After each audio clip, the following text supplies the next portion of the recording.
Now on ITV1 and later than billed, it's the ITV News and Weather.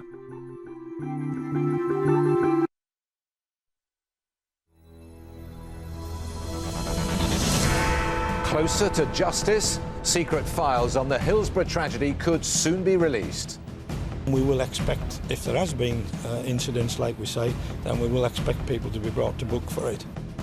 The Home Secretary is pushing for police documents to be made public 10 years early. It could trigger the new inquiry the victims' families have been campaigning for. Also on the programme, the right way to police calls for a national debate after the G20 demonstrations. A dramatic Wembley shootout puts Everton through to the FA Cup final. And that's another fine statue. Stan Laurel's hometown honours a comedy great.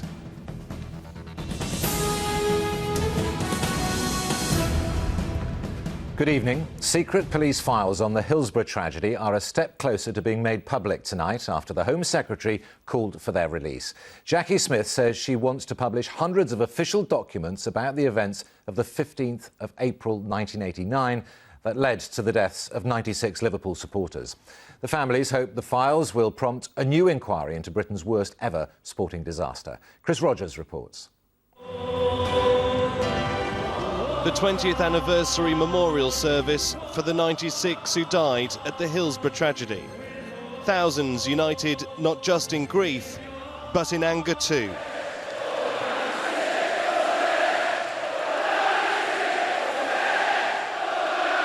Directed at the Culture Secretary, Andy Burnham. They chanted justice for the 96, in reference that no one had ever been held account for what happened that day. Following the service, he reiterated his calls for full disclosure of all evidence on the Hillsborough disaster. Now that those calls have been backed by the Home Secretary, Jackie Smith, it is highly likely that secret files about the Hillsborough disaster will be made public.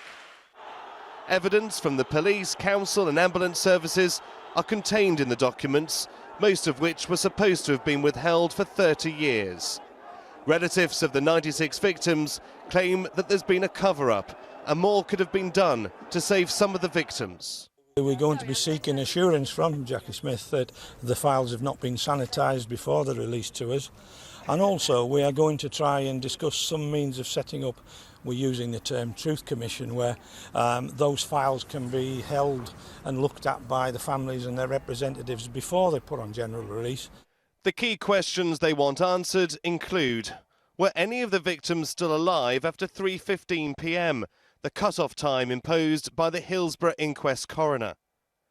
Why were 40 ambulances called to the ground, not allowed onto the pitch?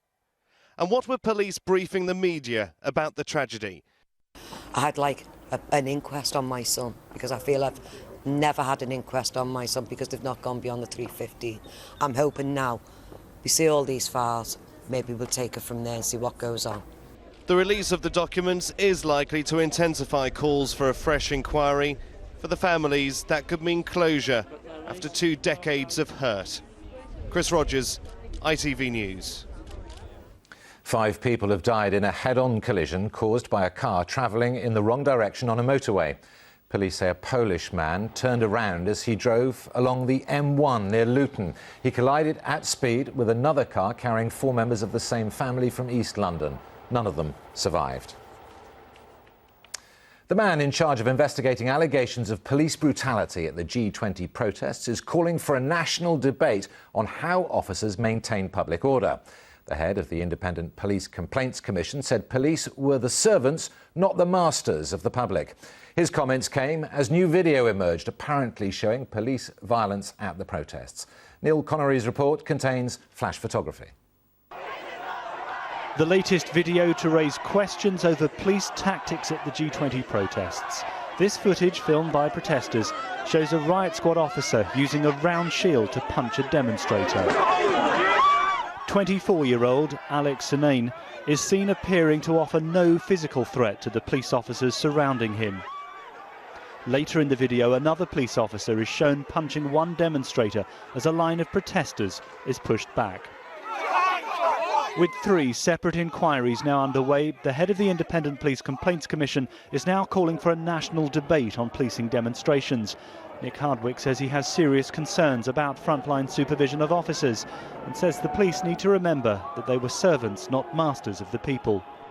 The IPCC chair has also condemned police officers who fail to display or give their numbers, such as the one shown here striking a protester, concerns echoed by a former Metropolitan Police Assistant Commissioner. The lead up to this demonstration wasn't the best for the police, really. Quotes such as "we're up for it" give the impression that really they're going to be aggressive.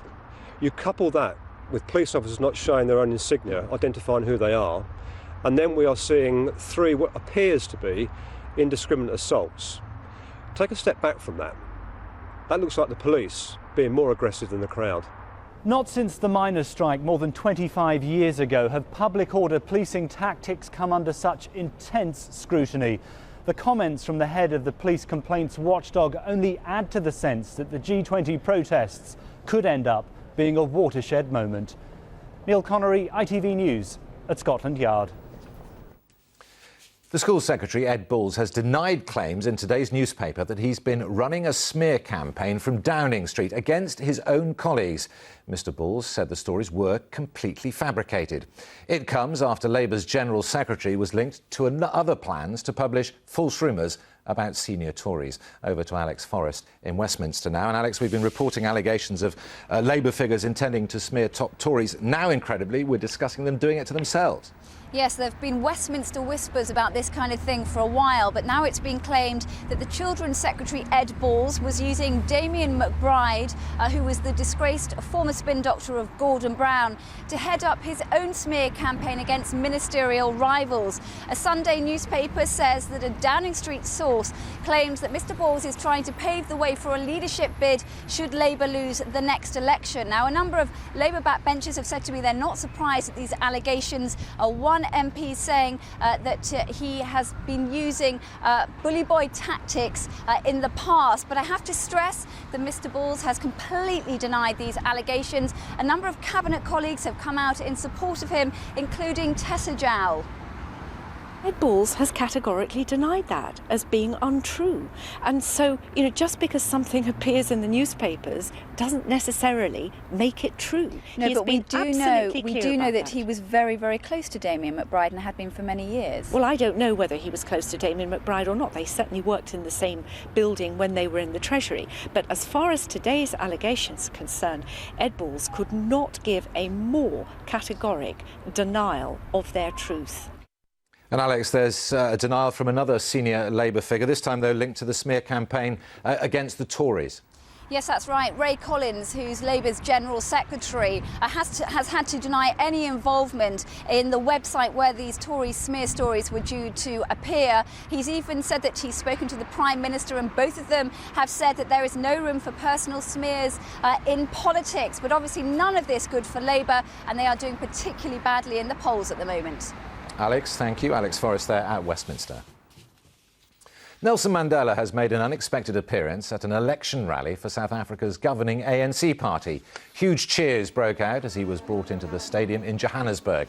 In a recorded message, the 90-year-old said an ANC victory on Tuesday should be used to stamp out poverty. Football. Everton are through to the FA Cup final after beating Manchester United on penalties. After a goalless extra time, United missed their first 2 spot kicks. It eventually fell to Phil Jagielka to convert the decisive penalty and end United's hopes of winning 5 trophies in one season. Everton will now meet Chelsea in next month's final.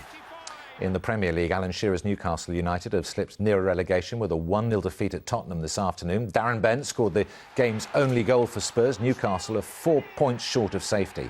Elsewhere, West Brom now look all but relegated. They were beaten 4-2 by Manchester City.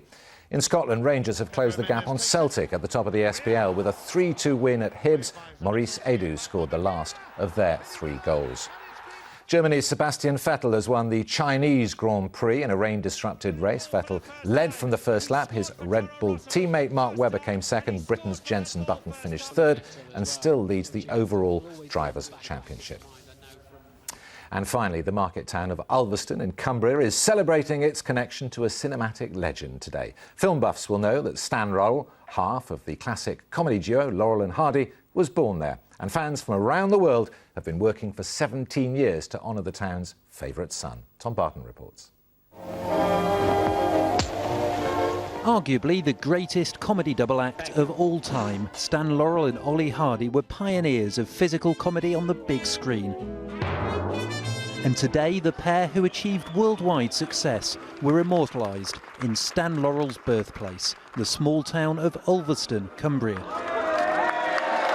A bronze statue for the stars of the silver screen. And they actually look like Laurel and Hardy, don't they? A lot of statues don't always look like the person, but this, you can actually see Stan and Ollie's expressions, you know? This is another